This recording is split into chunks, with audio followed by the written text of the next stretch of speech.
much, Mr. President.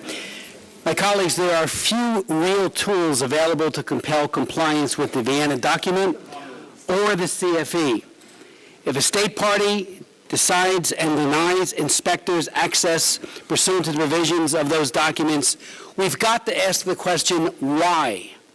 If these valuable arms control accords are allowed to deteriorate due to inadequate compliance, the consequences include the risk of conflict and war. Surely nobody wants that. At the core of the CFE and the Vienna document are the demands of robust transparency. No deception, no bad faith, just transparency. Transparency, as we all know, is at the core and was a core principle of the Helsinki Final Act.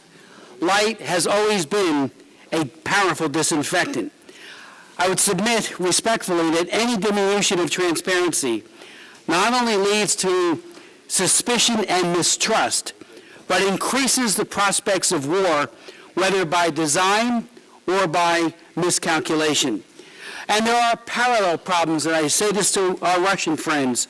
In Vilnius, there was no agreement on any of the human dimension provisions, including the safety of journalists.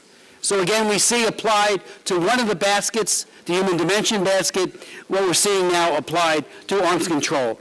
I would like to ask, and I listened very carefully to Mr. Mezes, why Russia refuses to implement existing legally binding arms control agreements. Why not share information?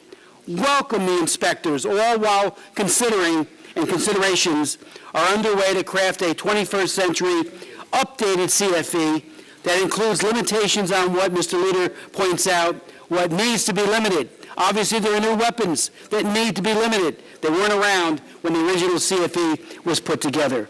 I would also ask Mr. Mezes to elaborate exactly what he means by compensating for NATO enlargement. Thank you, Mr. President.